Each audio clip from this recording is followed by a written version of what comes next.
சளி இருமலை குணப்படுத்தக்கூடிய கஷாயம் எப்படி செய்யலான்னு பார்க்கலாம் வாங்க ஃப்ரெண்ட். ஃபஸ்ட்டு தேவையான பொருள் என்னென்னு பார்க்கலாமா?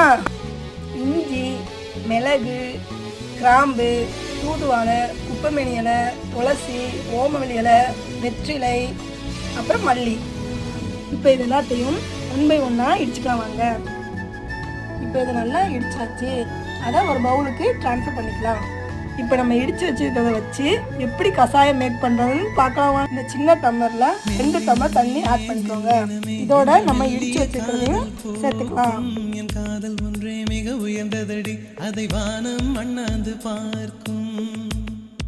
இதை தொடர்ந்து 3 நாள் குடித்தா சளி இருமல்லாம் நல்லா குணப்படுத்தும். இது நம்ம உடம்புல ஆன்டிபயோட்டிக்காக செயல்பட்டு உள்ளே இருக்கிற கிருமியை வெளியே அனுப்பிடும்.